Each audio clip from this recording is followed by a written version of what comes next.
Welcome, welcome, welcome to Movement Monday. My name is Janet. I want to introduce my team, which is Hillary, Katz, and Steve Fogel. And I cannot leave out one of my favorite people in the world, Mel Belhante. And I don't know if Carolina is in the room, but if she is, I hope that we can give her a shout out too. And many of you that come often, and many of you that come whenever you want, which is exactly what you should do. Right now, I'm just going to say thank you. If you would kindly keep yourselves muted until there is a time for sharing or something like that, that would help, so we don't have to be mute police. And I'm going to pass this off to Steve Fogel to introduce the evening. Our guest is this evening, and our presenter is Russell Bishop. Russell has probably touched all of our lives that are here, on whether we know it or not, and is known for his work worldwide. And I don't really want to spend time just blowing smoke. I just want to give it over. I just want to thank you for being here and for sharing with us. We're going to share, just so everybody knows, we're going to share some links with you in the chat area, which will get you a link to Russell's website and a link directly to his latest book on Soul Talk. And Russell, floor is yours. Well, thank you, everyone. It's a real pleasure to be with you again. Let me just say this straight up, lest I forget about it later. In the link on my website, you'll see that there's a place where you could sign up for free coaching counseling sessions with me, if that's of interest to you. When we have those in Spanish, we often have Melba coming along to help with the translation. So that's a real beautiful gift. So anyway, they're just free for the asking. So if you find it you're being called to do that, I'm happy to help in any way I can. So I always like to start invoking the light. I think most of you will know what I'm talking about, but it's the light of the Holy Spirit, the light of God. Let there be light. There's lots of ways of thinking about that. And in the spiritual practice that I follow, and many here, light and sound are two principal connections back into God. So without much further ado, I'll just do it the way I like to do it. And I'll say, Father, Mother God, we welcome ourselves again into your love, light, and sound, asking to be filled, surrounded, and protected by the light of the most divine. We ask that any karma, negativity, or imbalance that can be lifted here be taken and dissolved in the light, and that we are restored to your grace, peace, and love. And we ask that anything that does come forward comes forward in ways that we can understand, along with the strength and the courage to act on it. And so again, we're grateful for the love, the guidance, and the direction of the divine, knowing that it's truly a blessing to be in fellowship and in the oneness. And we're so grateful for indeed the blessings already are.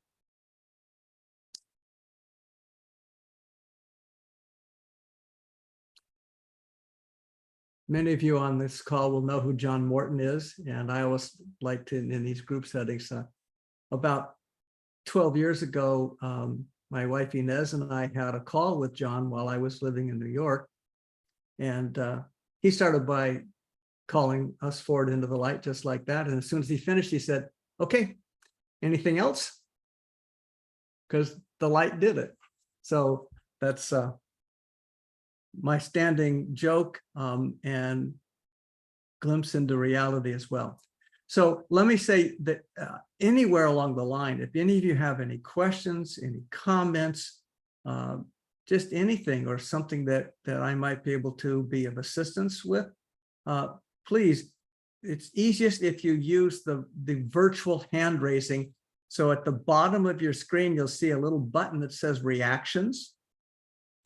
And if you click on that, at the very bottom of that, you'll see raise hand. And you'll probably see on my screen right now, there's a little yellow hand up in that top corner. That's what it'll look like. And when you raise a hand like that, that comes straight up into my field of awareness. So it's really easy to see that someone wants to share. Otherwise, there's multiple screens here. And if you just do this, I may or may not see that. And Janet and Steve, you can help if I sort of space out there. So let me start first by asking, are there any questions to start with? I have so many places I could go with this as Spirit would direct, but I always like to start to see if you've got something that's of interest. And if so, raise that little virtual hand. I see Melba's real hand up. Hi, Rosal. I'm echo something, so my hand couldn't be virtually raised. But I like to have to know more about how the sanctuary exercise came about, the one that we're doing inside. And I love when I translate how you use it when we're trying to make a decision. A lot of us in MSIA are like in a different time of our lives, where to live, to we move. And I just love how you use that tool to kind of see, you know, all the possibilities. So you can tell us more about the whole sanctuary action, spiritual action. I love that. Thank you. Okay, I will do that. And so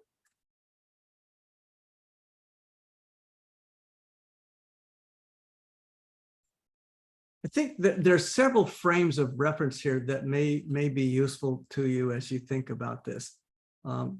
First of all, the sanctuary is nothing more, but certainly not anything less than a way of accessing our inner wisdom. Now, one way of thinking about this, have you ever had the experience of something going crazy in your life? Something went really wrong. It blew up. It's like, oh my God. And you go, oh, geez, I knew it. You ever had that experience? Yes. So some part knew, we went ahead anyway, and it blew up. So I called it, I knew it and blew it.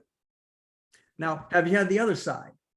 Something went really, really well, and you went, yes, I knew it. Well, Yes. what's the difference between it blew up and I knew it, and it went well and I knew it? And to me, it's a very subtle little answer. It's called, I paid attention one time and not the other. Mm. So in the book that soul talk, from self-talk to soul talk is kind of like that chatty mind, and it's pretty loud. And the soul talk is the quieter voice sitting within. Mm. The soul talk never screams, but it's the one back that says, watch it. Or watch it.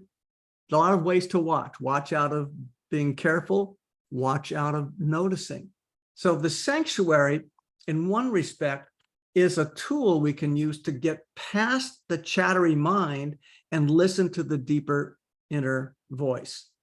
Now, in the world of personal transformation programs, some of you may know of a program that still exists in a slightly different name and format called Silva Mind Control. Yes. And Jose Silva created something, and I think in their seminars, they call it the workshop. Mm. And it was a way of going inside and visualizing an inner creative space. In the sanctuary, it's kind of moved forward a little bit, but some of the basics are there. We create an imaginary structure that's private to ourselves. Inside that, we create separate places, even rooms if you want. Like for me, I have a meditation room. And when I want to do my spiritual exercises, I'll go to it and then use that to go even more deeply into my spiritual exercises. There's a health room or facility, or like your own doctor's office, where you can go in and understand, well, what's this pain about, or what's going on here? and you can receive some self-knowledge and inner guidance. There's also a place where we would put a screen where you could visualize a change that you wanted to have in life. It could be anything from a new job to experiencing more joy. But all of these tools are ways of accessing inner knowledge. And that last part that you're probably referring to, Melba, is when I ask people to imagine a choice that they want to make or a change they want to experience or that kind of thing. When we started doing this kind of work, I say before Insight, back in the days of Jose Silva and later Mind Dynamics, no one knew the science behind this. We just knew the science without having the knowledge yet. That's a principle. And those of you who've been through Insight, you know, we talk about natural knowing. When I go to the deeper aspect of who I am, I can access knowledge that there's really no way I should know, but I do know. Now, neuroscience will tell us why some of these things work. And really what it has to do with is that we are designed as beings to go where we focus. Now, that's about as simple as it could possibly get. And it may not be terribly surprising to hear it, but it may be surprising to notice how we focus or don't focus. So the simplest thing is that if you're driving a car, and I know in New York City that doesn't always happen for everybody, but if you're driving and you notice something on the side of the road, pretty soon your car's going where you're looking, because we go where we focus. And anybody who's ever been a horseback rider knows that if you turn your head, the horse goes, oh, you want to go that way, because it can feel the subtle change in your body. So we go where we focus, but where we focus also causes us to notice things. So like if I said, hey, what's the dominant color in your room right now? You might have to look around even though you're in the room all the time. So most of you probably have a lighter color kind of wall. Some may have I see some brown walls and whatnot. But look around your room and see if you can find any instance of red. Is there any red there? Yes. Yes. Or how about green? So now, if beige was the dominant color in your room, or white or whatever, where did that go when you noticed red? It didn't leave, but it left your awareness. So the idea there is we're surrounded with data. Almost all of it is useless. The neuroscientists will tell us that coming through the eyes alone, we're going to receive around 1 million bits of data per second. Almost all of it's useless. Unless, of course, color happens to be really important right now. And then we notice color. So when we notice something, it filters the data that comes in. So I wondered, like, when you were talking about driving, it's like I walk in New York a lot and I see everybody with the cell phone. So they are not even present there. Their awareness is somewhere else. And that probably does something. And, you know, now it's spring and there is these beautiful flowers where I live. And I see a lot of the, you know, younger people with the children and stuff, and they're not even looking at the flowers. So that probably does, you know, so I just feel like that sanctuary, and that being aware is just coming, is now even more important than ever. Well, and it certainly can be. And from a neuroscience of change point of view, I have a friend who's a world famous neurosurgeon at Stanford. And he's very close friends with the Dalai Lama, and they've created a center at Stanford called the Center for Compassion, Care, and Altruism. A beautiful place. But the way he explains it, if you know what night vision goggles are, they use them in the military. You can put them on, and in the dark black, you can still see. He said, this kind of visualization, the sanctuary, is a way of putting your night vision goggles on and lets you see what's always been there. It was just hidden in plain sight. So the sanctuary is a way of accessing your deepest inner knowledge and then programming it into existence by how you visualize. Now, that's kind of maybe an oversimplified way of expressing this, but does that get you what you were asking about? Yeah, I love that. And another part that I wanted to just to tell you how much I get out of is when you tell people, okay, look at the whole decision like a movie, and then the traveler is not going to tell you yes or no, but as the traveler, what will be the karma in that decision if you go that way, and if the traveler can lift the karma. So I really like that. Thank you so much, Rosal. And Absolutely. Thank you. Gracias for being here. Thank you. And Noemi. Thank you, Russell. I am very sorry that I cannot turn my video on, but otherwise you won't hear me. No problema. Well, my question is about accepting aging of our parents. You know, right now my mom is 94 and my mother-in-law is 88, and you know, we see them going old, they're growing older, and sometimes it's you know, it hurts to see them, let's say,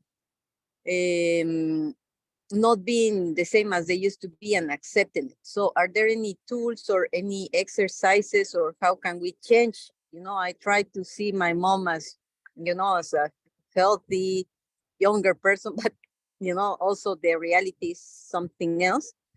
So locally, you know, my mom is more or less healthy, but how can we accept that? Thank you, Well, Russell.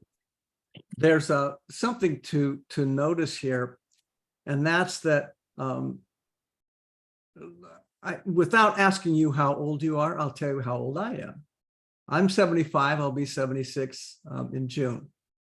Now, is my body different than it was 40 years ago? Yeah. Is the soul different? Well, maybe not so much. It may be more experienced, but the soul's not old or tired or wearing down. So now you have a choice with your parents and anyone who is physically aging. What do you choose to focus on? If you focus on the body and its presentation, then we'll notice something that is changing every day of our lives. But who the person is inside is certainly not diminished, and perhaps even is growing. So I would say focus on the beauty that's present, and then appreciate this body for carrying it around for so long. Now, when you said accept it, what did you mean? I mean, I try to do that, but let's say if their abilities or faculties, you know, are not the same, and let's say sometimes they even live in another reality. So do we wake them up? We like, how do we deal with those, and how can we? Because I try to do that, you know, and as you said, I sometimes ask, is it the same person? Is it another person? You know, who am I looking at right now? Well, yeah, we can say that about all of us in certain kinds of ways. So let me say it's really challenging when we look at someone we love and we see the apparent diminishing of who the person is. My very best friend, who in November had a 90-point health checkup, and the doctor said, we've never seen anybody be more vitally alive than you at this age. And in December, they diagnosed him with esophageal cancer, terminal. And it didn't show up at all in November. So in 1 month, he went from, you're perfectly healthy, to you're going to die. Well, news flash, we're all going to die. The only question is when and from what. But one of the things that I've been having to work with and help my friend is acceptance. Now, acceptance doesn't mean I give up. Acceptance, for those of you who have read my book, I use the example of if you're driving and you get a flat tire in your car, you can be upset about it, angry about it. You can blame the tire manufacturer, the pothole in the road, whatever, and you still have a flat tire. But when we accept the flat tire is when we can change it. It doesn't mean we like it. We just means that's what's true. So with your parents, yeah, that's what's true. They're aging. They may have signs of dementia. They may have the Parkinson's. They may have all of that. And yet the soul is whole. And so there's not much I can say that I think would be useful there, other than focus on the part that is eternal, that is loving, and always will be. I hope that helps.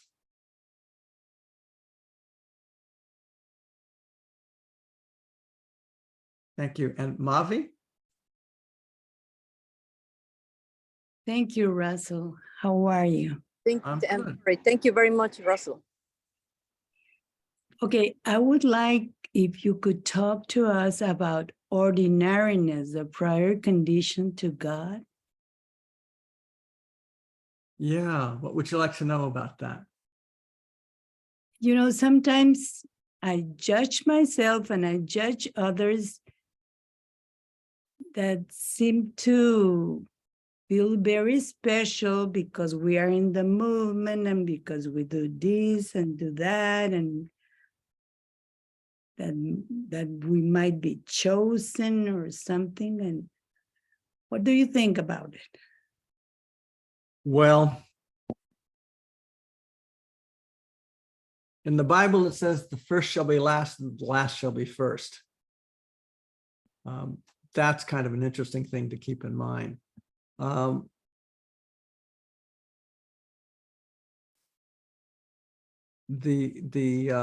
metaphor and the parable of the shepherd going out after the lost sheep, because the shepherd knows all of its flock. So how special was the sheep that was lost? Not special, just the one that was lost.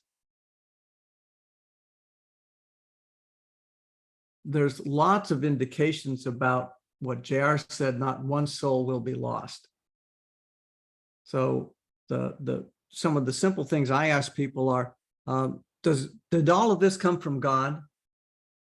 And that's a binary question. The answer is yes, all of it came, or no, not all of it came. So if you believe it all came from God, then everywhere we look, we've got God's creation, and everyone we see is God's creation. Did God create us with different abilities?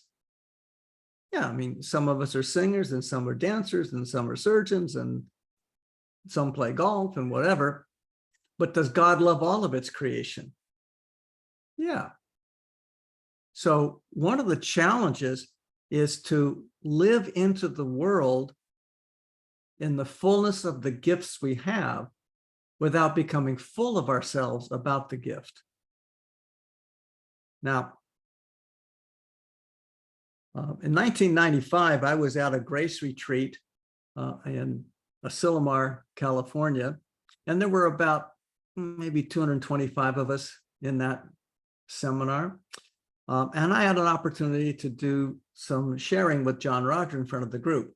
Now, some circumstances had just changed in my life, and an organization I had started was now taken over by some other people. And I said, John Roger, I just don't seem to have any motivation to do anything anymore.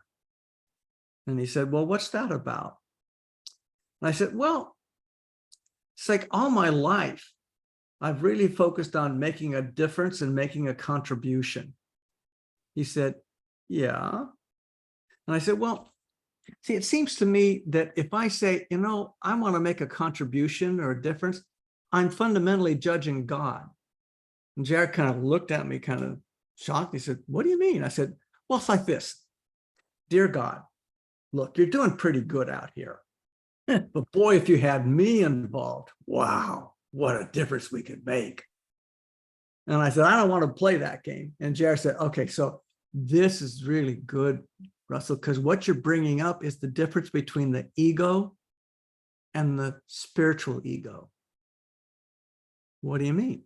Says, well, the ego is the one that can take you out and run, and you can go run an insight seminar. And after a while, you start going, I'm the one doing it. Well, yeah, you're the one doing it, but there's something else there. That's a little bit like you've got electric light bulbs wherever any of you are. Well, the light bulb lights up only because electricity gets to it. And it only gets to it because there's a cord that's plugged into a wall that's plugged into the energy source. So he didn't use this metaphor for me, but I have subsequently in the work I do with people. I'm like the cord. The electricity goes through it, but it ain't me. It's just the electricity.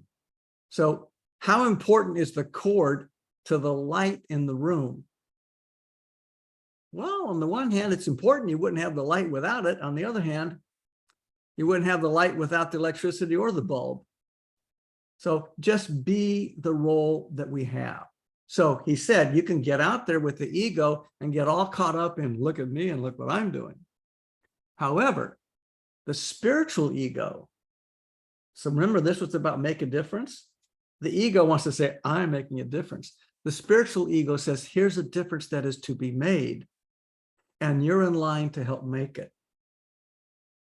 So the spiritual ego brings down the call from spirit. The conscious self receives it and chooses to act on it. And then spirit uses the ego to deliver into the world. Now, what do I mean by the ego? Well, we each have our different skills, our capabilities, our talents, and spirit needs those to deliver. So he said the challenge is receive the inner direction, make a choice to act on it, but always keep in mind, which is why it's an everyday, all-day choice. I am following the lead from spirit. And that's one way of thinking about what does it mean to be ordinary? It's just ordinary. It's like every day. Does that help? Yes, for sure. Thank you very much. God bless you. And thank you for being here and being so generous. Oh, it's my pleasure. Thank you so much. God bless you.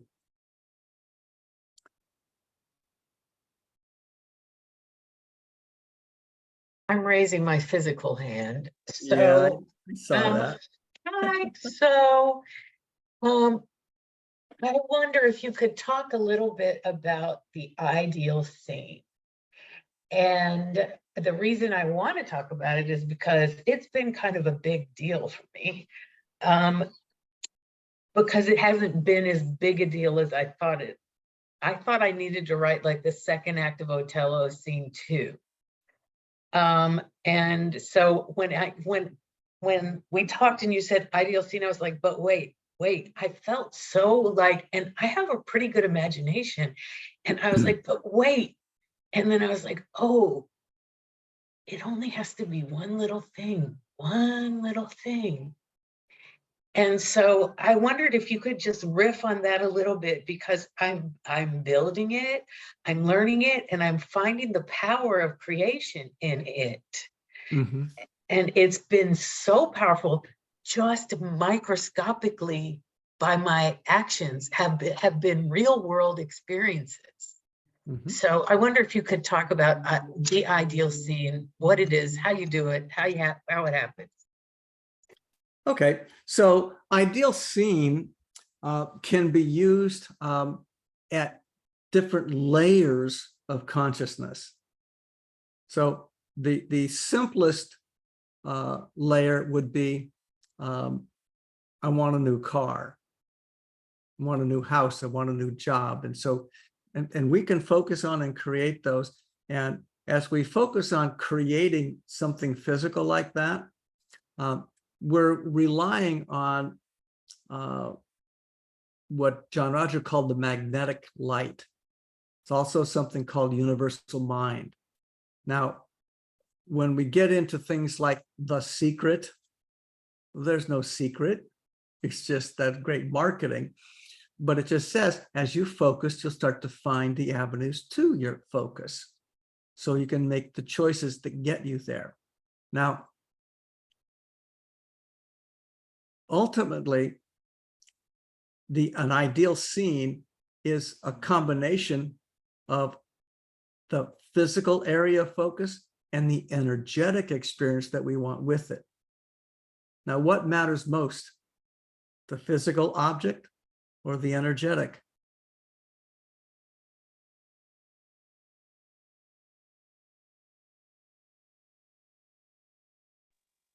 If that's for me, the energetic. Right.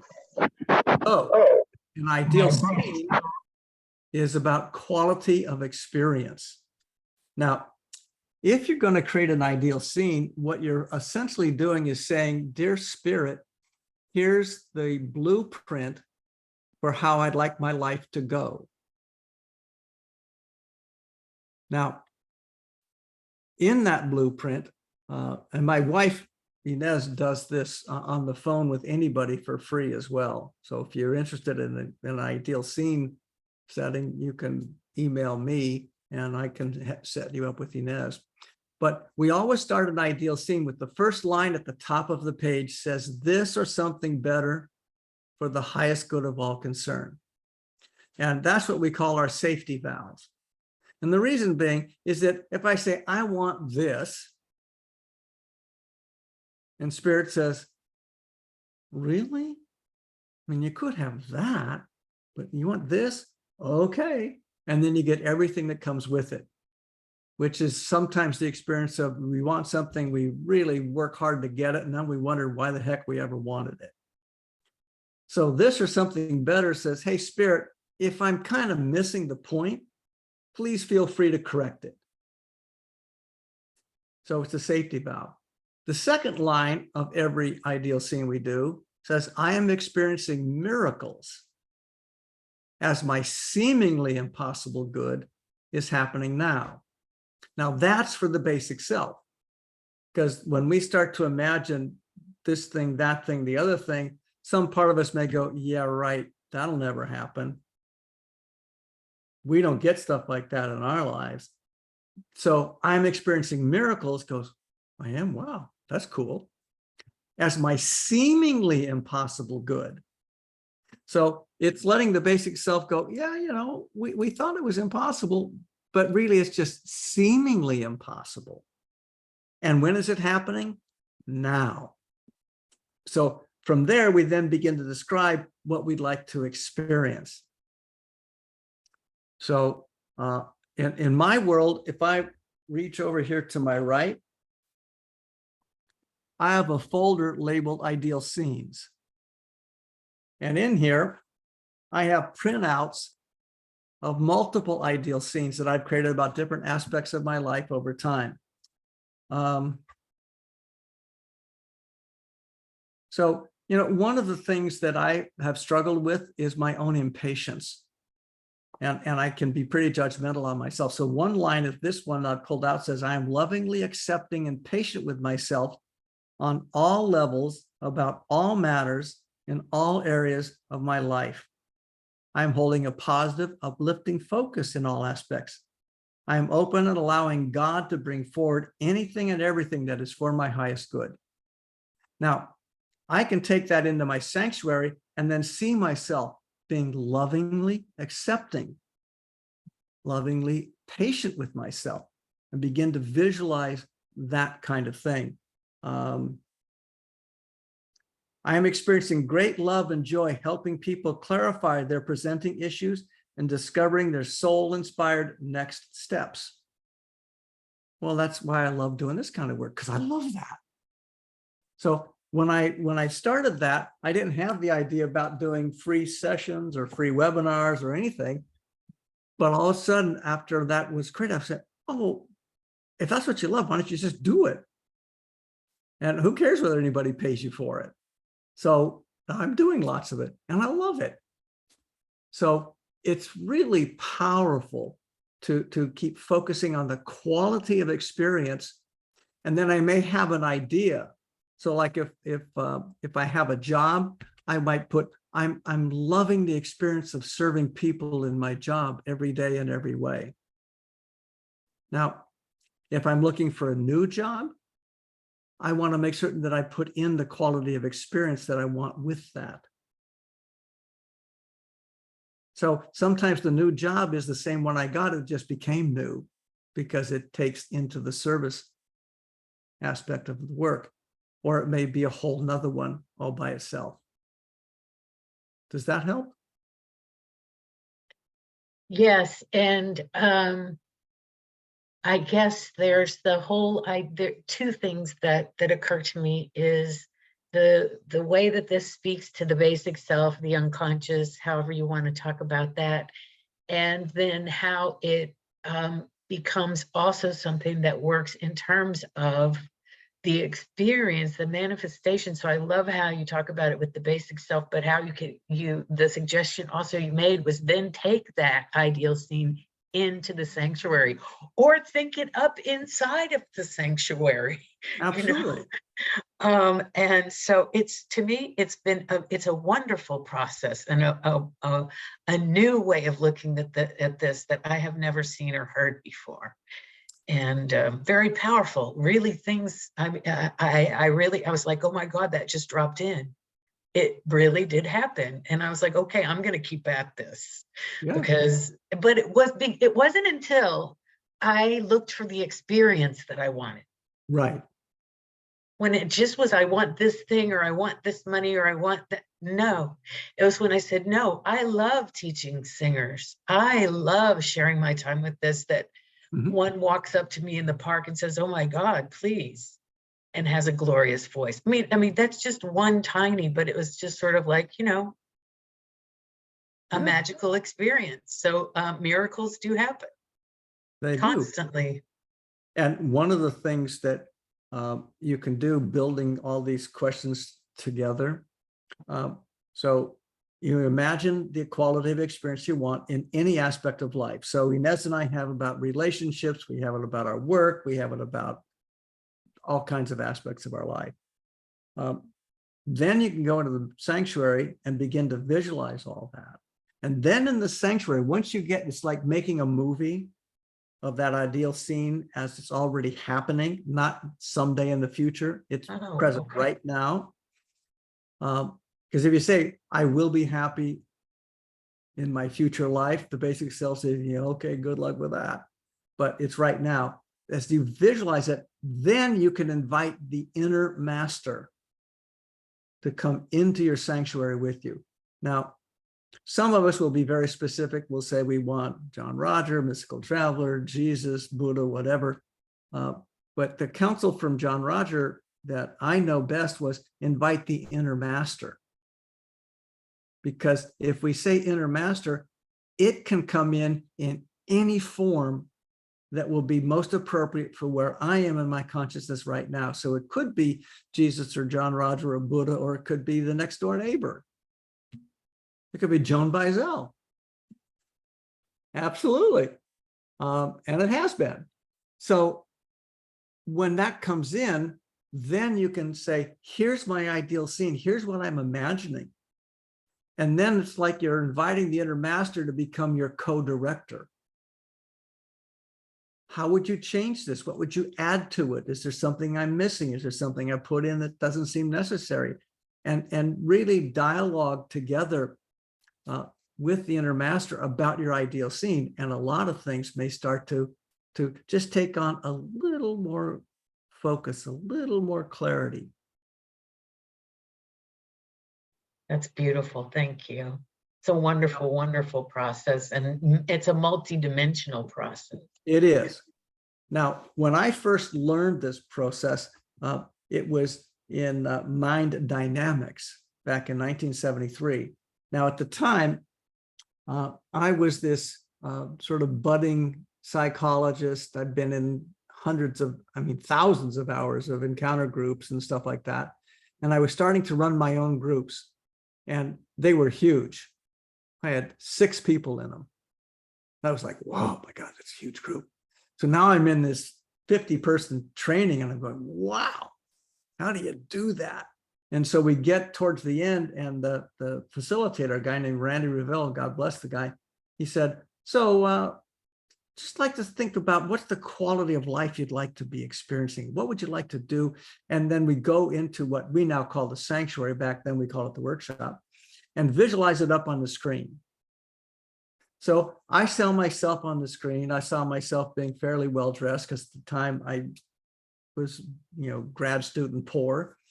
And I saw people coming up to me going, thank you. God, that was so helpful.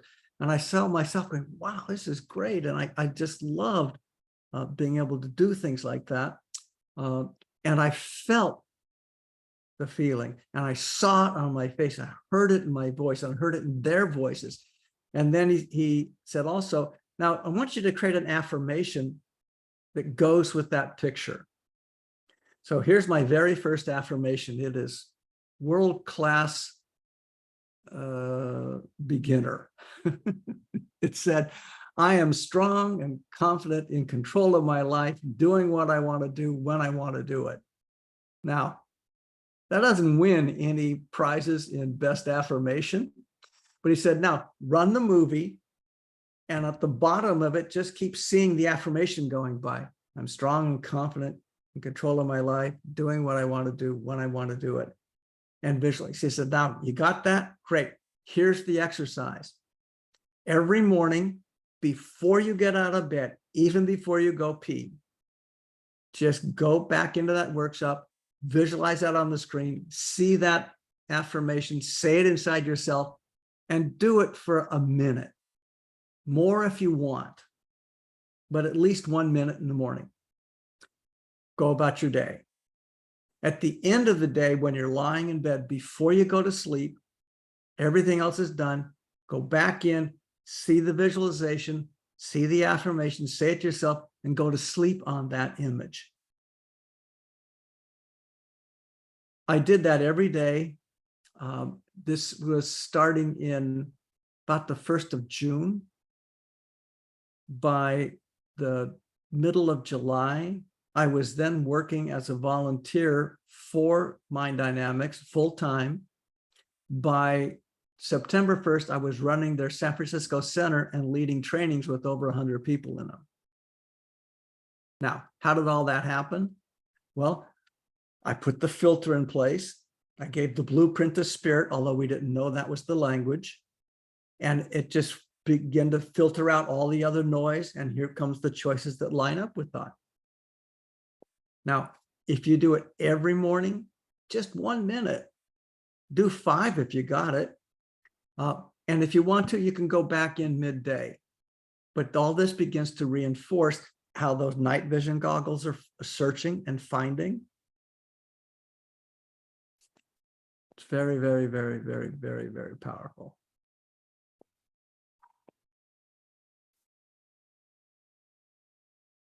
So that's about all I got on that one right now. Although some of you will know in Proverbs, there's a phrase that says, as a man thinketh in his heart, so he becomes. Apparently, 3,000 or 4,000 years ago, maybe 5,000, I don't know exactly when Proverbs was written, but more than yesterday, they knew about neuroscience, because maybe 15, 20 years ago now, began discovering neurons in the heart. Well, neurons generate thought. Neurons in the heart. As a man thinketh in his heart, so he becomes. Why? Because it lays out the choice pattern, and it brings into our field of awareness. Notice I said brings into our field of awareness, doesn't bring it into us, brings into our field of awareness the choices we can make to allow that to happen. So so much ancient wisdom hiding in plain sight, and we tend to just skip over it, like most people skip over sanctuary. It's a very powerful tool. It is. Thank you. Absolutely, my pleasure. Anyone else have a question or a comment or a thought or a how do you or?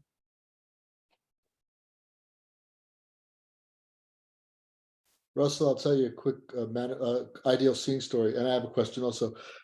we moved about, it was Marie's my wife, we moved about a year ago from New York to Arizona, and we did an ideal scene about our home place for, all of those things, so many qualities, a place to share and family and all the things that you want to do, the vibration and the inner experience, but some things about the house itself, and we made this list, and on the list I had that I wanted to live in a home with a passive solar design. Okay, not the most maybe everybody's thing, but that was, and Marisa said, there aren't that many of those. I mean, that kind of, if we have that in our ideal scene, there's going to be, yeah. But anyway, I'm sitting in our passive, so we didn't, build this house. We living in this passive solar house.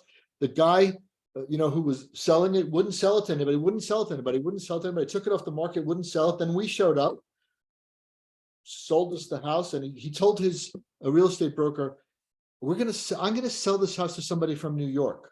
I don't even know how we did that. But it kind of leads to two more questions. And one of them is quantum entanglement, and the idea that it really is all connected, and that it vibrates in one place and it vibrates in the other place. And if you want to touch on that at all, and the other is a couple of folks touch on the basic self, I had this experience or this relationship where I hear it talked about, and obviously reading JR and all of those things, and so much. My relationship with my basic self is so loving and positive. Like I don't know. It's not to be vilified. You know what I mean? It's to be absolutely adored, and I have so much gratitude in that area. What a partner, and just all of those things. So I don't know. It's just those were things that I've been thinking about as you've been talking. And just one other thing just to say on Sanctuary, and I did Sanctuary like 37 years ago. I can still picture the gift that the inner master gave me before that stuff is so present. And I can't say I go in my sanctuary every day or whatever, but that lives. It's not a fantasy for me. I mean, that lives inside of me in such a real way. So none of that really seems like a question, but it might be something you want to talk about. Well, let me go to the one you said about quantum entanglement. So for all of you who are quantum physicists and into quantum mechanics, I ain't going to talk about that.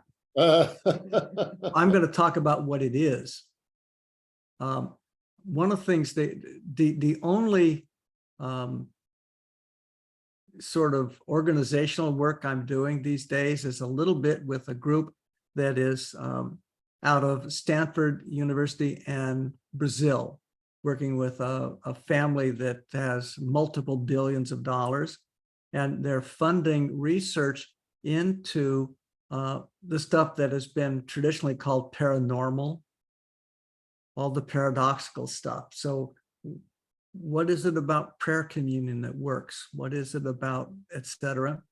And these are some of the most respected quantum physicists in the world, and MDs and neuroscientists. And so my job is to keep taking them out of the mental block of science into the broader world of what it is.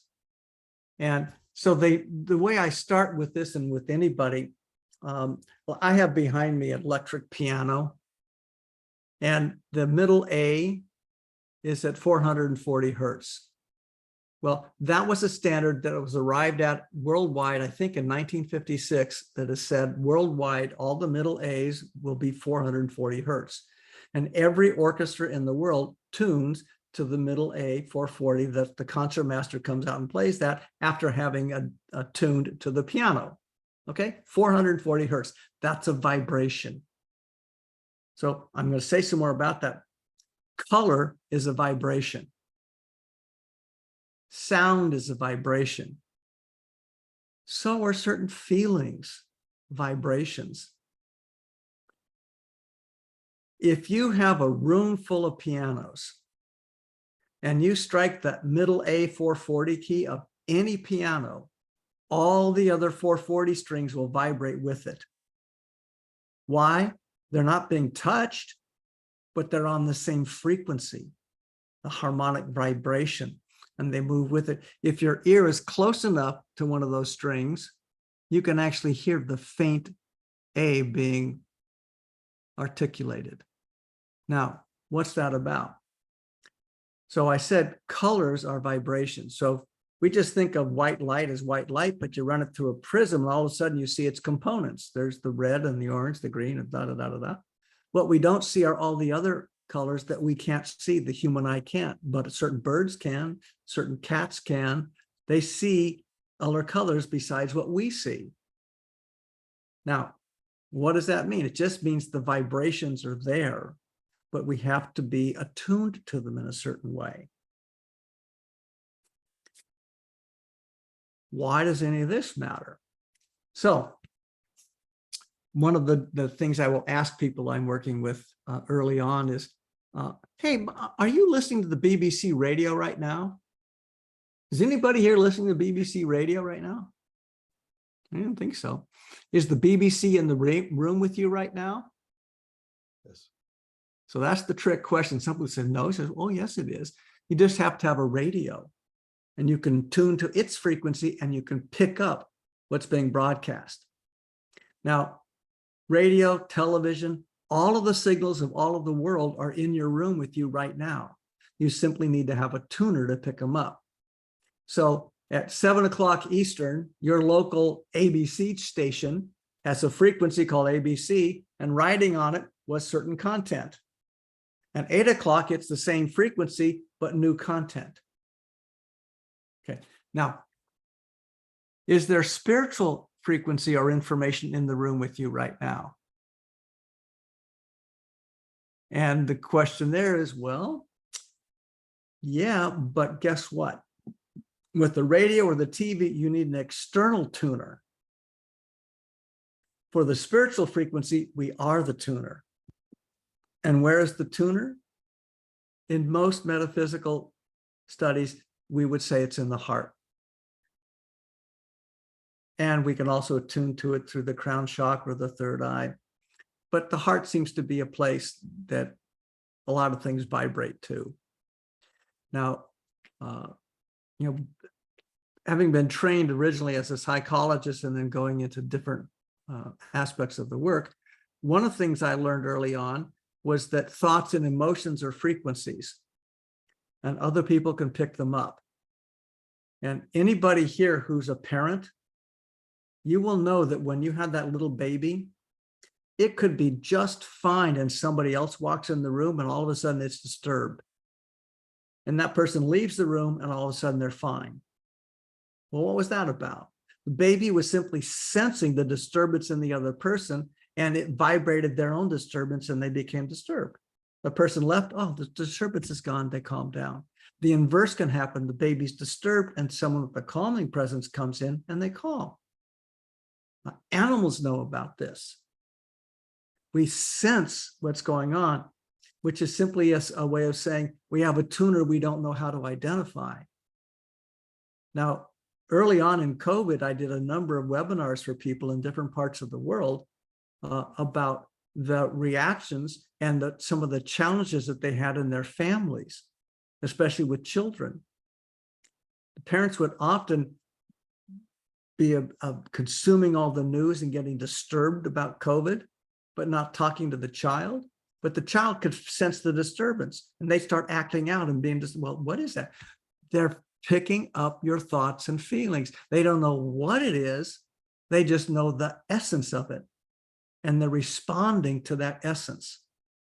So I started by saying I'm working with these world-class scientists and asking them to say, so what we need to understand is that all these frequencies are there.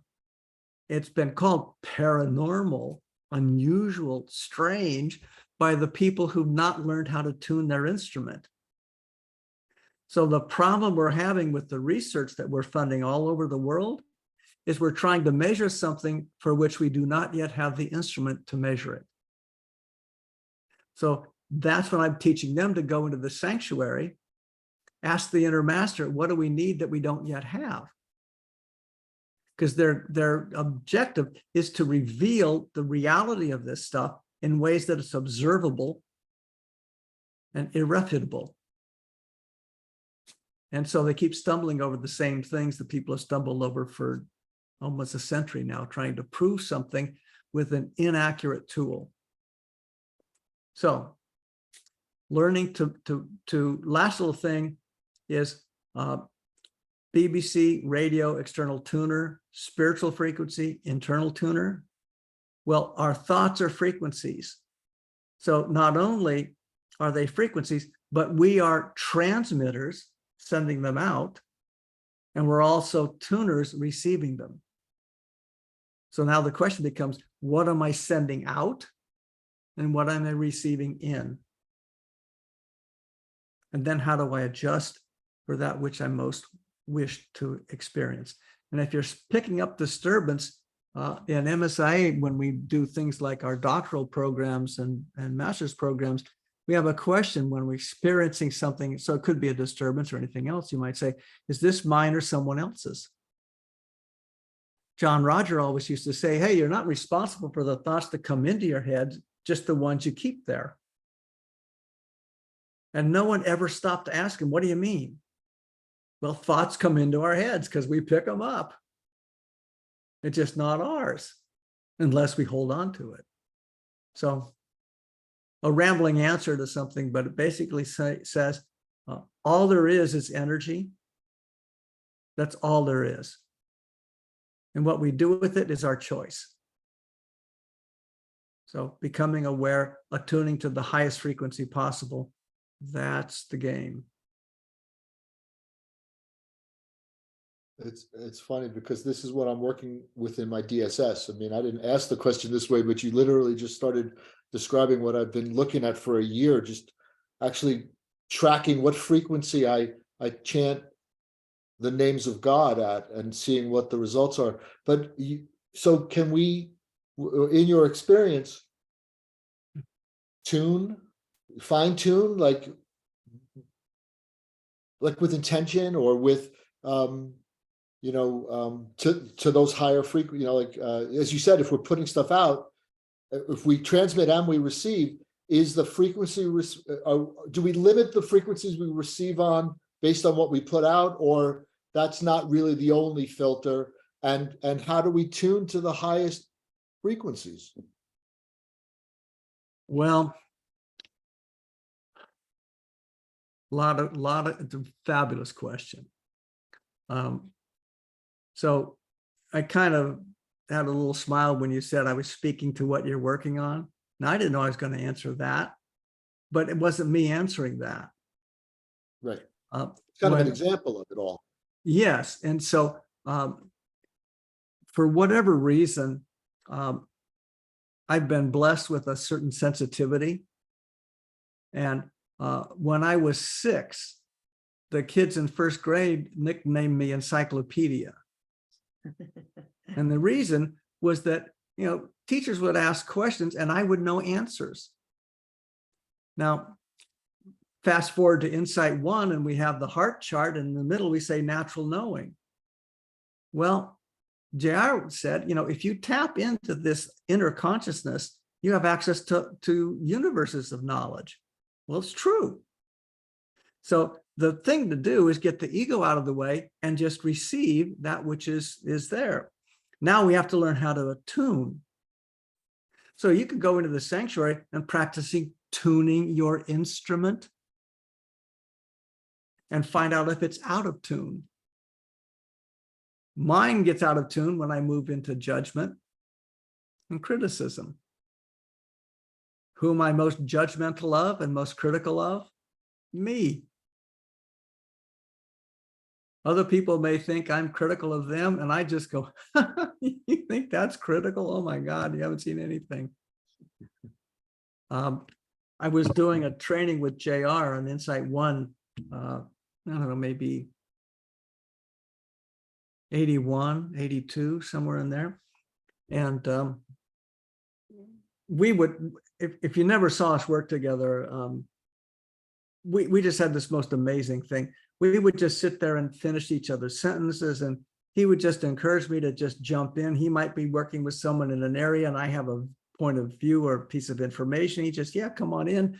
And we didn't, are you done? Can I talk? No, we just moved because we were on the same energetic, but it just landed differently in our receptors. And then it was communicated differently in our transmitters, but it was all the same stuff. So we were working with this one person and it was really kind of challenging. And on the break, JR came up to me and says, you notice how Fred kept resisting you and fighting you?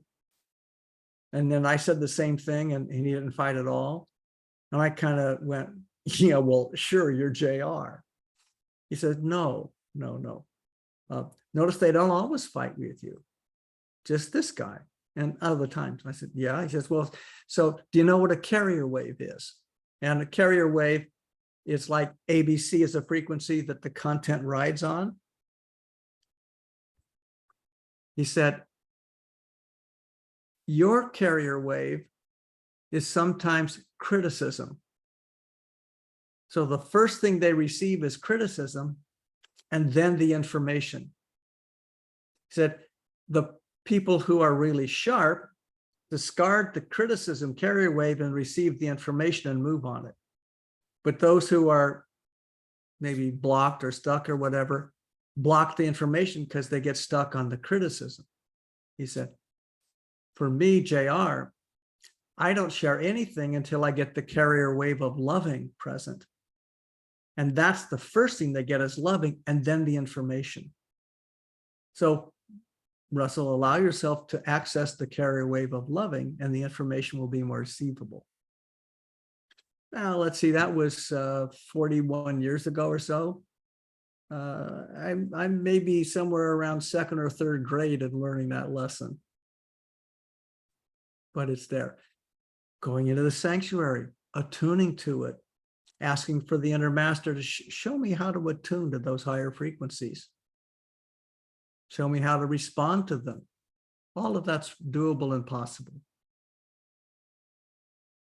So that's part of what I'd suggest. Yeah, I appreciate it. I've known you since maybe about 88 or so. I think you could give yourself more credit, like maybe beyond second grade and the amount of loving that comes through it directly. I'm experiencing it. Well, thank you. Jared kept reminding me, the amount of loving was never different. It was just the carrier wave. Because I never would have said anything if I didn't care. It just was hard to get the caring amidst all the other stuff. Although sometimes in New York, you had to be a little smack, you know? Yeah, I think that's true. Yeah. Thanks, Russell. Thank you. Ronaldo, Mr. Patient.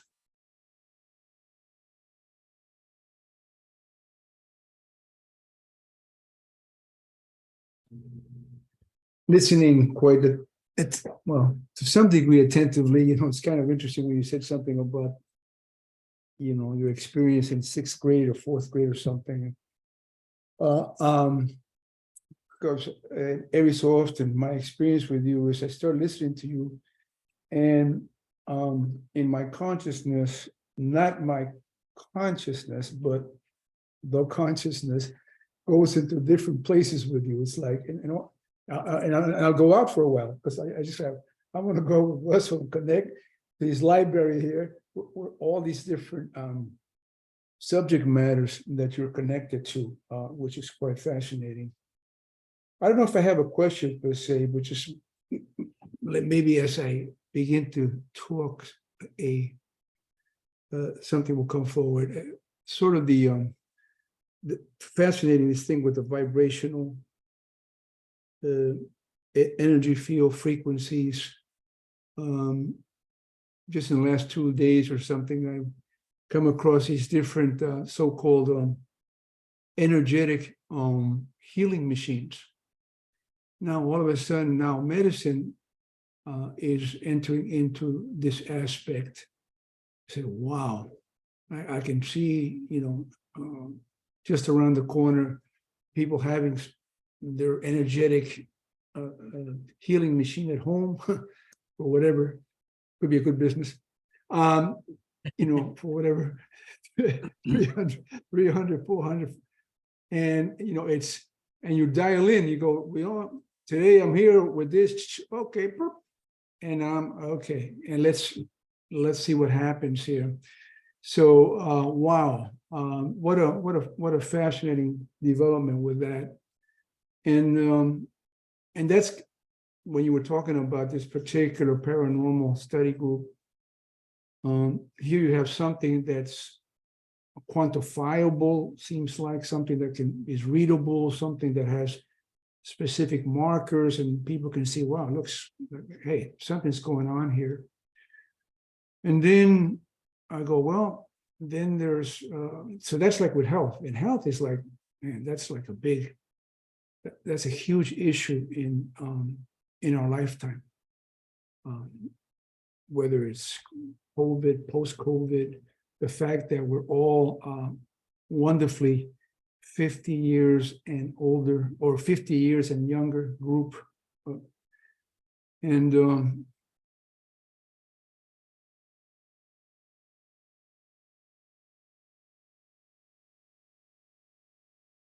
every so often I go into a place of silence. I go, I'll just have to listen here.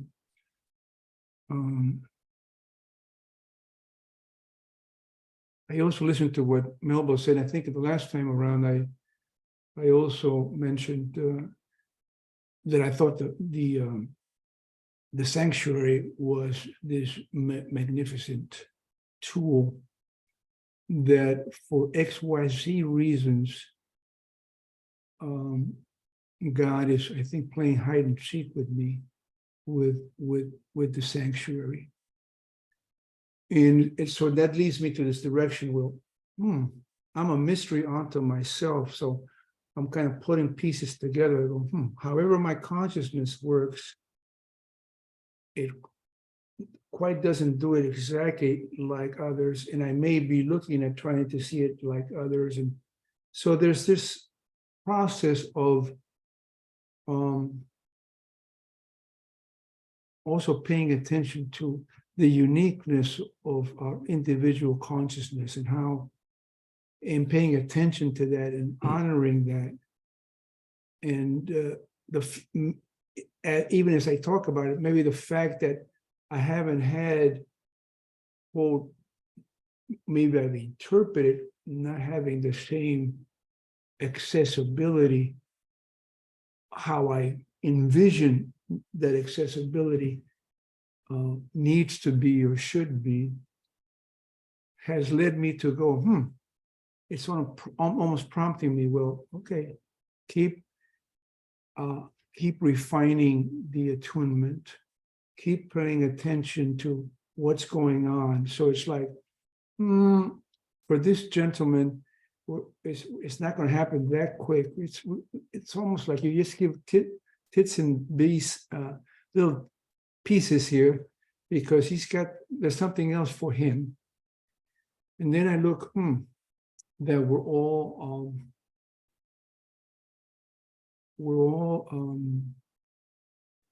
special gifts. We all have special gifts and a special contribution during this time on the planet. We all have these special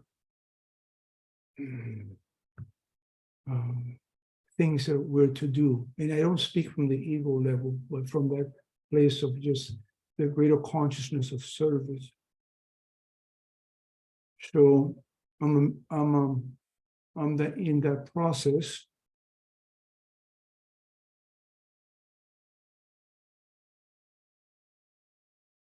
And I'll just open up if there's something there that you're reading and reading between the lines in terms of what I'm saying, Russell.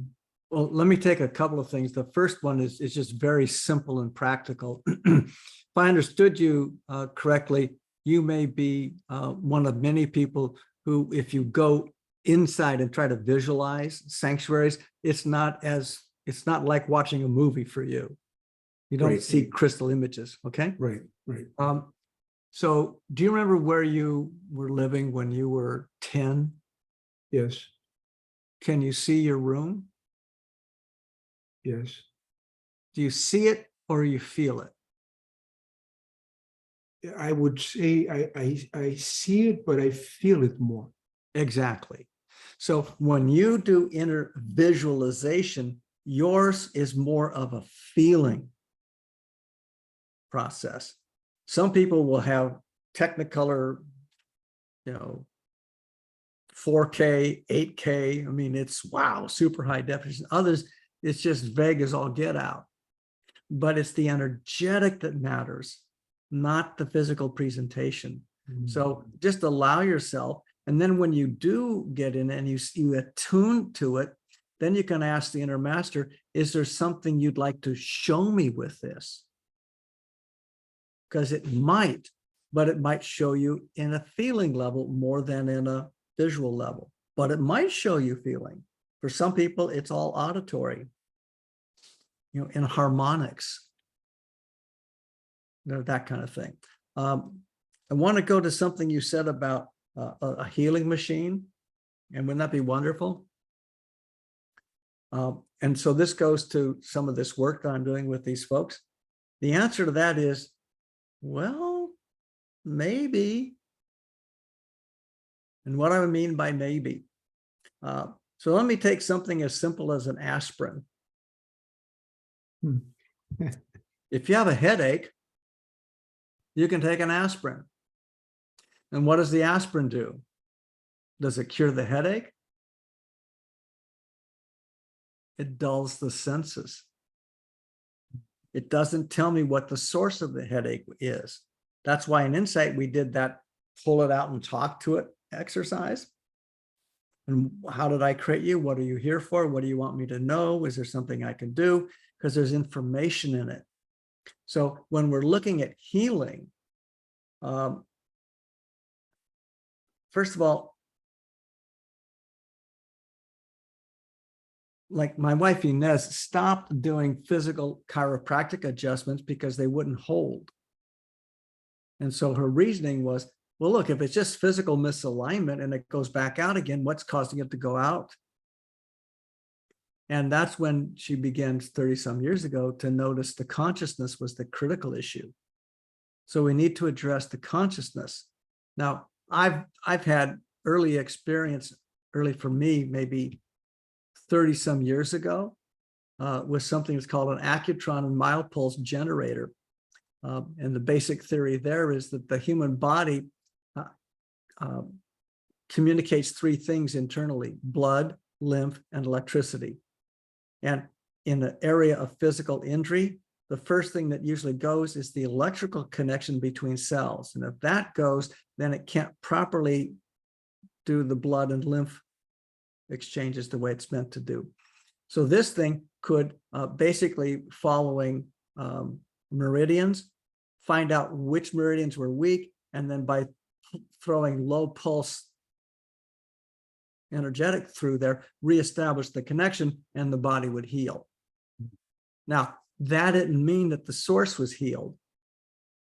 So then what happened is it might move to someplace else in the body. So working with these folks in some of these experiments around psychic healers, they go, well, how come it works in one person but not in another? And they're doing the same control experiment. I go, well, see, here's the deal. Some of the people you're testing are healers out of a spiritual sense of caring. And some are just doing it to demonstrate if this process works. Well, now let's imagine your spirit.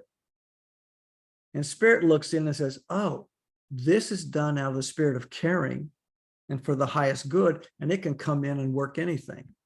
Oh, this is like a magic show, a parlor trick, never mind. It doesn't waste its energy on that. So one part of it is, that's why we ask for the light for the highest good of all concerned, so we're not inflicting. But the other part of it is we're asking the person, what's the issue that needs healing? So if a person has a bad knee, you might go, well, what does the knee do in life? What does the foot do? What's the hand do? So there's energetics that are connected with the different parts of the body and the brain. So then there may be the whole question of what's the karmic pattern that's being worked on. So I kind of look at all those things and say, yeah, the mechanical is delightful, but if we don't deal with the underlying energetic, we may have, well, who knows? There's a whole lot to that. But heal the energetic first. Yeah, we'll need to get a machine that works for the highest good. Yeah, it's kind of like it's a joke. That's where the consciousness comes in. It's Yeah. But anyway, it's good to be around. I was going to say elderly folks, but it's not because of age, but because you've been around. Everybody's been around the block for a long time. So that's what I mean when I say elderly group. So it's nice.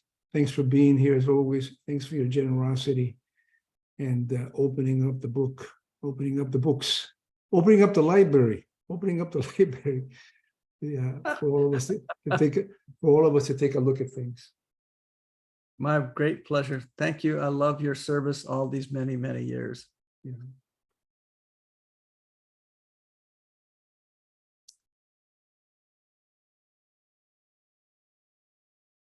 We have Karen. Ah, hey, Karen. Thank you. Thank you so much. Such a pleasure to be here with all of you this evening. Thank you. Can you please speak to a technique or a couple of techniques around making choices, making a choice? Sure. Thank Do you have a you. particular area of choosing that's of interest or just more generally? In general, but I mean, I'll pick one area, maybe where to live or, moving to another state or something along those lines. Okay, so I'm going to start with the word decide. Okay, so very stupid question. Can you spell decide? DECIDE. So DE and CIDE. Do you know other words that end in CIDE? Genocide is one. Good. You're putting me out on the spot here. Genocide, pesticide, fratricide, matricide, patricide, Correct. suicide, homicide. You get the Right. pattern? Yes. CIDE comes from the Latin root word insidio, which means to kill or to violently cut out. DE means of or from. So most people's decision process is away from something. And it's got an underlying negative energetic on it. Mhm. And it often gets invested with ego. Choice is very different energetic.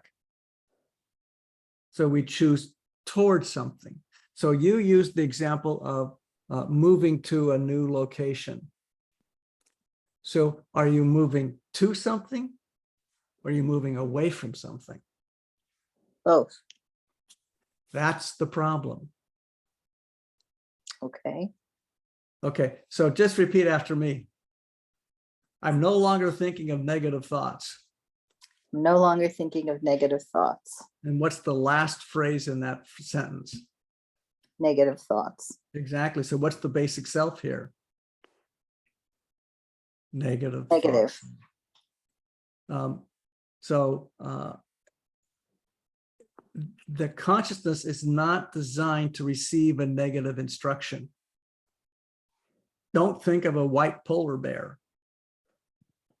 standing on his hind legs. Mhm. Because we only know the object of our focus. So if you say, I'm getting away from, the last thing you say you're getting away from is the object of focus.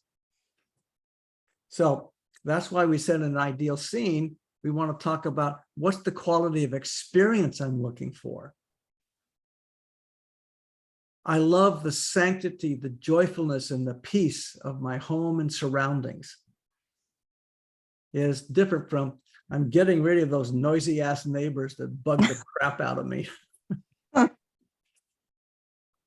There's an old joke about a guy who moves to a new town and he's walking down the main street and he comes up to someone and he says, hey, fella, have you lived here long? He says, all my life. What are the people like here? He says, well, what were they like where you came from? Well, they were bitchy and nasty. Well, they'll be the same here. Because we bring our focus with us. So you choose towards something. So that's why I showed you my ideal scenes, and I'm picking up my camera right now. And I have a little vision board here. It's got all those ideal scenes. It's got stuff about my house and relationships and relationship to money and joy and peace and grace and all that kind of good stuff. It's a visual reminder of that which I'm choosing toward in my life.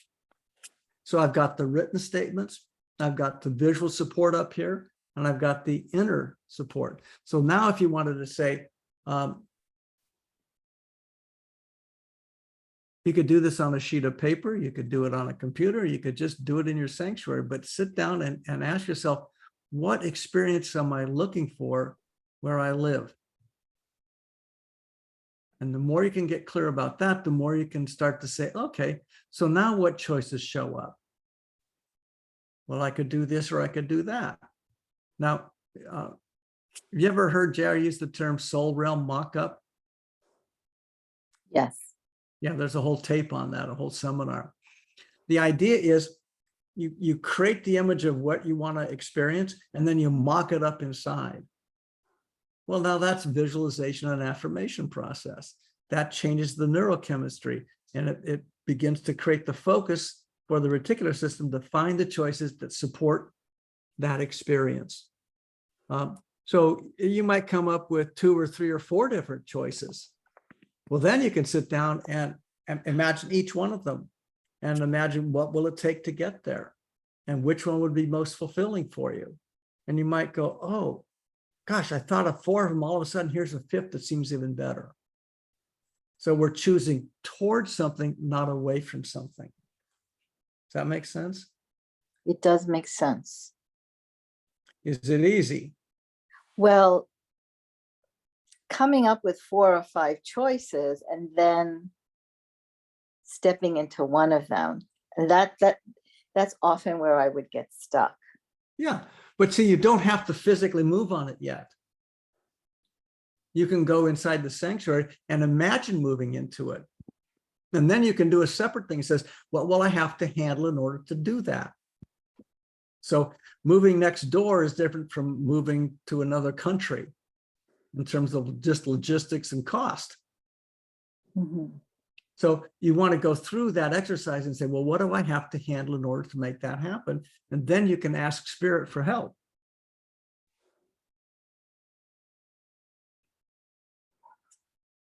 Is this making sense? It does. It sounds so logical. I'm going to try it in this manner, in the way you're suggesting, because this is an area that I've been stuck in for a very long time. So I feel like there's something else operating. Yep. And maybe when I'm in my sanctuary and invite the inner master, and that can be revealed to me to work through. Well, there's a lot here. And if you want to do a private session with me, just go to my website and book something. Happy to do it with you. It's all free. Thank you.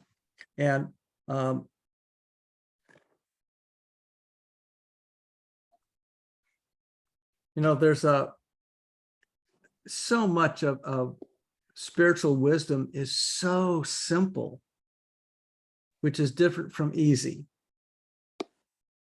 So part of what you're saying is this, oh, this sounds very simple. Oh yeah, well, that ain't the same as easy, because now you got all the karmic layers to undo along the way. So I'll say this, and then again, we can pick this up in greater depth. Peace is present. The only question is, am I present with the peace?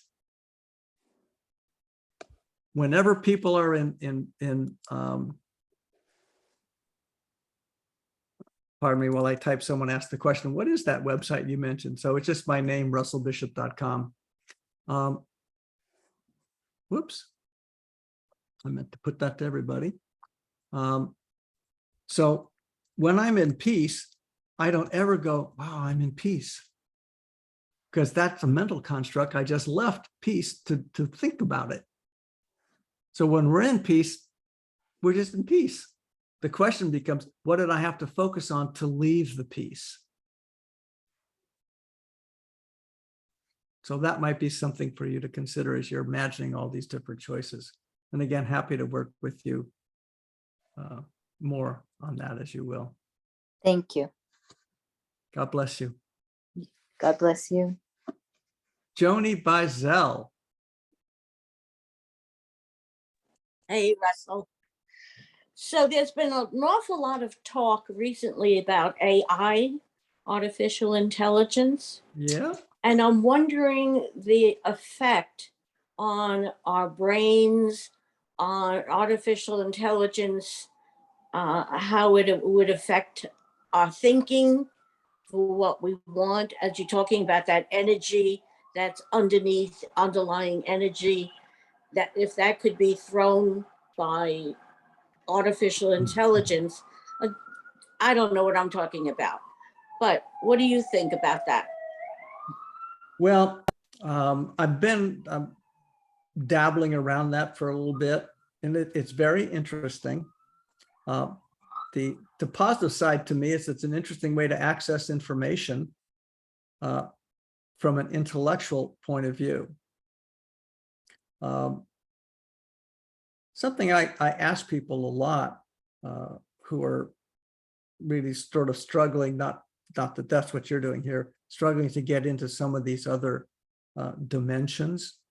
Like I had a call today with a guy from Holland who's been working to get on a spiritual path. He's got some spiritual teacher. They've been doing things like ayahuasca and all that kind of good stuff.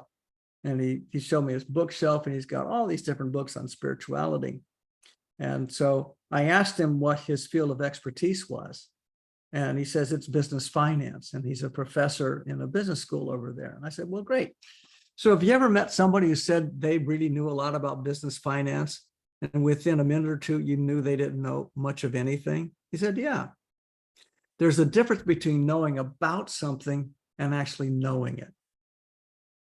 And that's really critical here. AI is going to help people know about something, but not necessarily know it. Everyday example is you can pick up the New York Times or most any publication, digital or print, and find sections that are full of critics. There's the art critic, the music critic, the drama critic, the sports critic, the whatever critic. And almost always those are people who've never been the singer, they've never been the painter, they've never been the baseball player, but they know about it and they can criticize like crazy. And it's like, yeah, okay, but would you rather listen to someone who knows about it or someone who actually knows it? And so people will be wrestling with, just like, 20 years ago or thereabouts, when things like MySpace came into existence, and then Facebook, and everyone was gravitating to those as a way to connect, except they were disconnecting because the human touch wasn't there. Now we're struggling with people who are looking for AI to solve their personal problems, and people, there's a lot of stories about this, but people who want to talk to AI-enabled robots because they feel safe talking to the robot, but they don't know how to talk to the human. Well, the good news, I'm working with one guy who's got a great tool. I said, this is fine if you build a gateway into real connection. Maybe they need that appearance of safety to talk to the AI robot. But once they get comfortable with that, maybe the robot could say, and you might consider, and pointing them to some person they could be in contact with, or some group, a meditation group, but get them to what they really need, which is the human experience. So it's kind of interesting.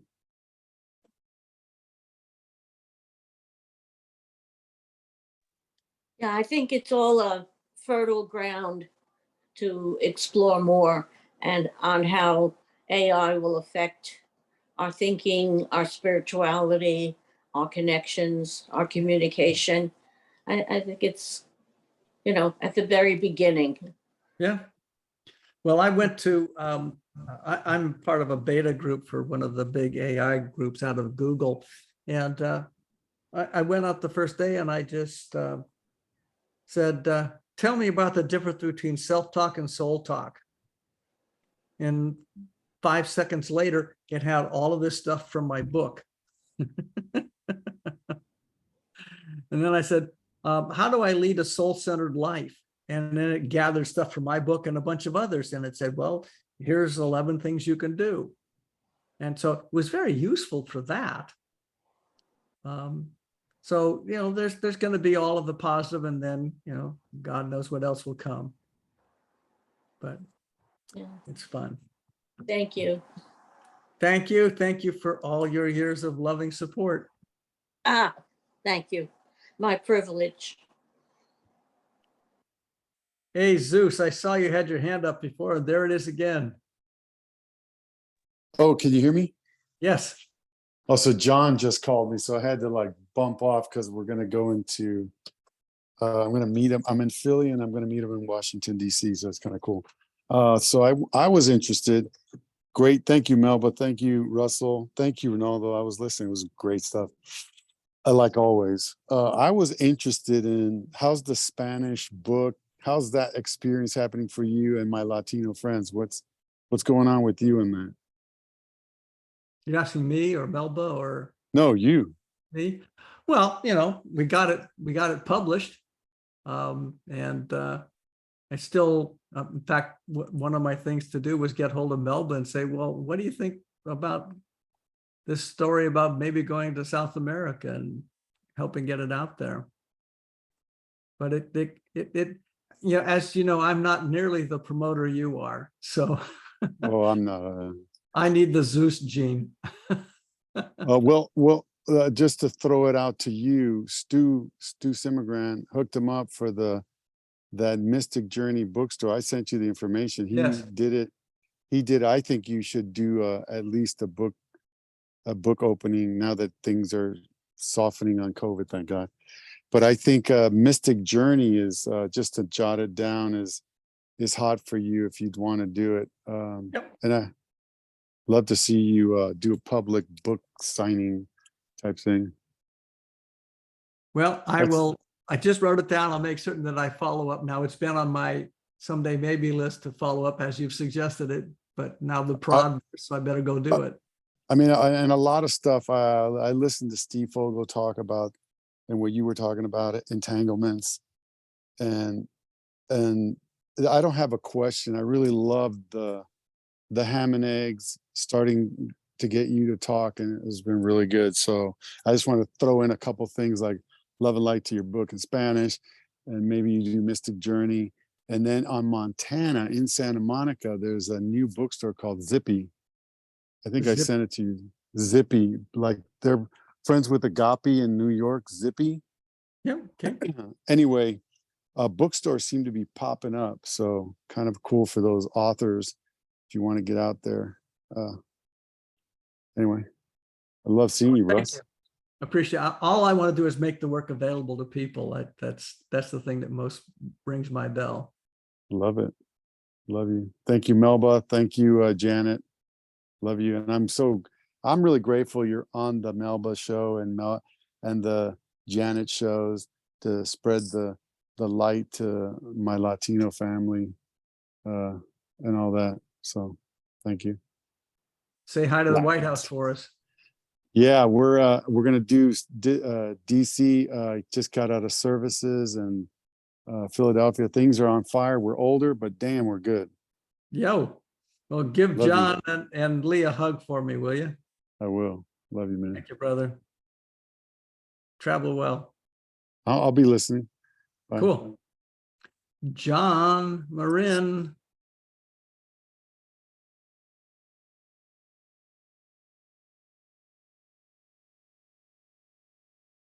If you're talking, you need to unmute yourself, John.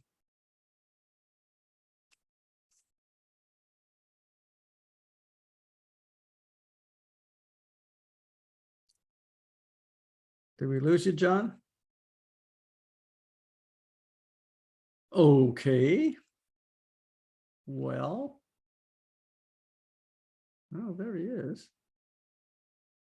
He might pop back. You could vamp for a second to see if he comes right back. Yep.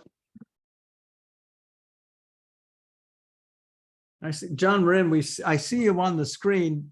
Did you want to share something? If so, just unmute yourself. Okay, can you hear me now? Yes, And can you see me or just a little logo? we see all the blue dots.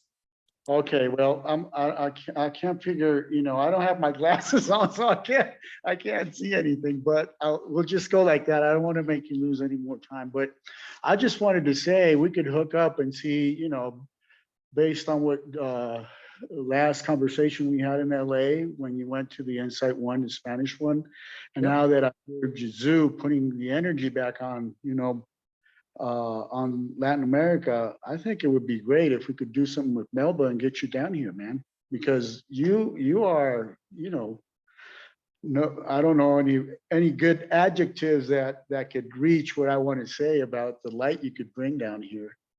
So I'd be happy to support whatever you want to do with, and I would need Melba, she's a great people mover. Absolutely. Yeah, count me in, and Maria Isabel Nieto is there too, so she'll also help us. Mari's Yeah. there, is here too. And we could do something through maybe with Gabi and Insight or whatever. I mean, let's just start moving it. Okay.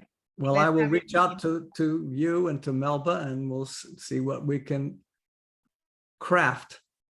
Great. I mean, let's do it. Okay. Qué bueno.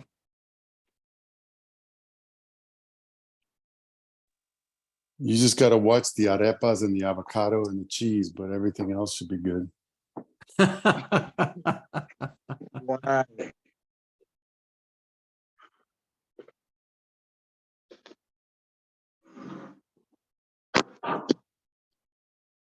So I know we're past our time, but I'm okay if there's other questions or anyone has a comment or a point of view to share. I'm just open to all of it.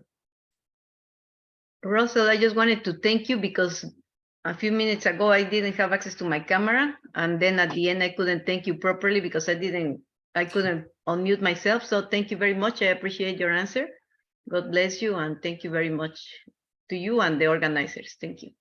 Absolutely. Thank you. Russell, you opened with the light. Do you want to close with some blessing or? Oh, sure. I was So- wondering, sorry, it's Janet. If you could take us, do a little sanctuary with us.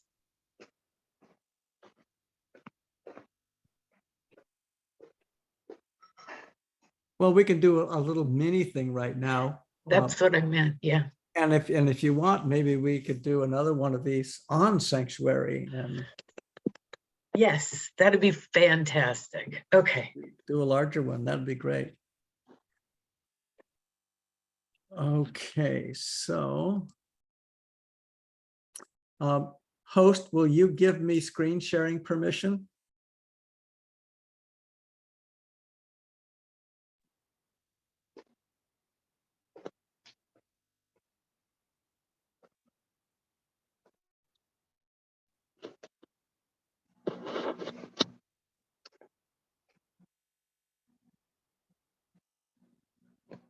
You should be good to go. Okay.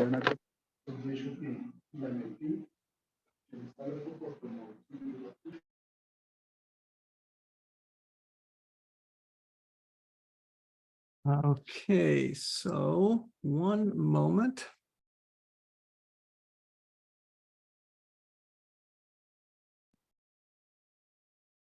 I think we're ready.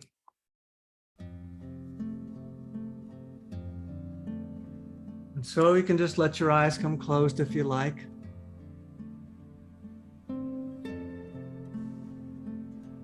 And just attune to the frequency of this music, with the loving that created it. And traveling on that current of sound, Father, Mother, God, we welcome ourselves again into your love, light, and sound, asking to be filled, surrounded, and protected with the light of the Christ and the Holy Spirit. Ask for the guidance of the traveler and the preceptor through John Roger, revealing to us that which is for our highest good.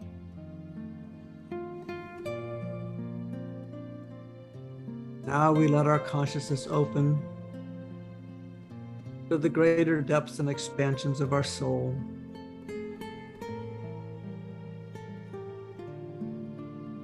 We find ourselves coming to our inner sanctuary, that place of peace and spirit, in which with each breath in, we receive of the light, the sound, and our deepest blessing.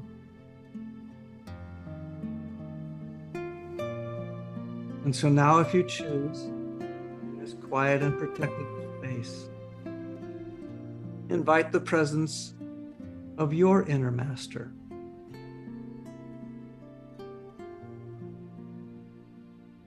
And just allow that presence to come forward in any form. It could be John Roger, John Morton, it could be Jesus, it could be Buddha, it could be Rumi, it could be anyone. But just welcome that divine presence.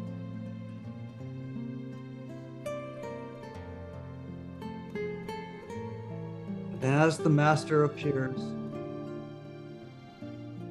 you can both open your arms and your heart and receive of this divine blessing.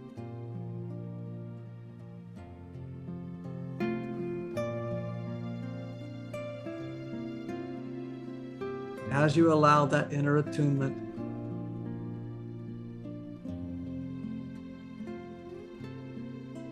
you may bring to mind an area of your life that you would like to see expand into greater loving, to greater peace, to a greater blessing. And as you express, the inner master brings it to you.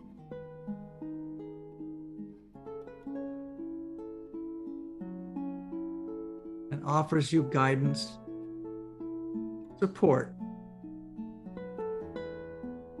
and the awareness that you are never alone, and always guided into that which is for your highest good.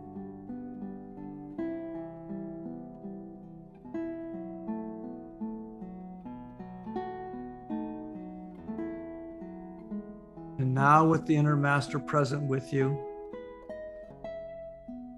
as you share what your areas of concern are, your areas of focus, your heartfelt desire, you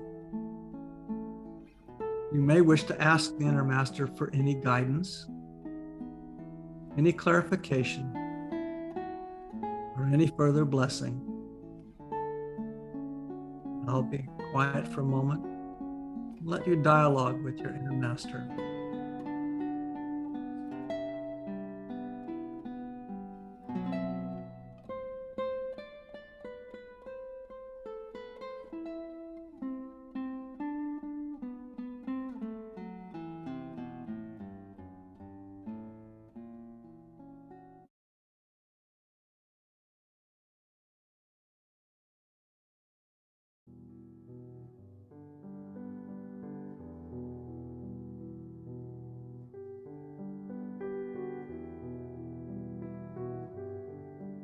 And now, as you receive of the blessing, the guidance, and the direction,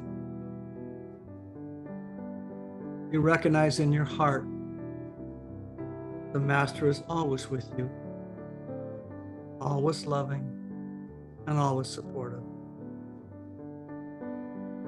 And now imagine your life unfolding exactly as you perfectly aligned with your own loving, exquisitely present with that which is for your highest good.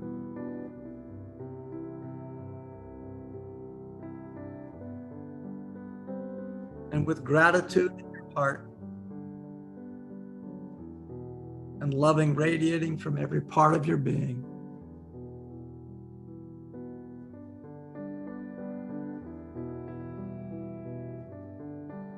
express your gratitude to the inner master for that loving support, for that grace and that peace.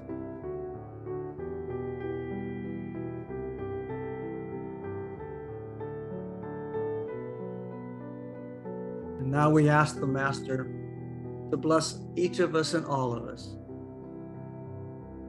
to clear us, cleanse us, and heal us. Take anything that's been released during our time together now, any karma, negativity, or imbalance, any misunderstanding, dissolve it all in the light and restore us to your grace, peace, and love. And for this opportunity to be in loving service with one another, let your heart fill with gratitude and awareness of the divine. And now we can send that inner master on the way with even more love and more light, with more gratitude, greater peace.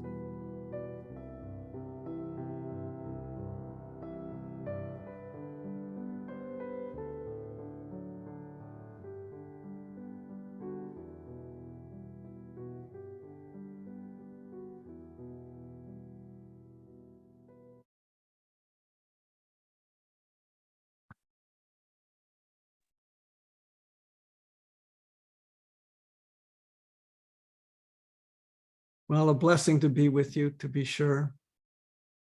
Thank you so much. You heard it here first, folks. There will be a sanctuary class with Russell Bishop coming up in the future, which I think is magnificent. So thank you all for coming. Thank you to my team, to Steve, to Hillary, to Carolina, who couldn't get in with internet issues, and to Mark Alhante, who sponsors our technology. So I'm really grateful for that. Love you, Mark, Melba, everyone. And to you, Russell, who has come before. And thank you so very, very much.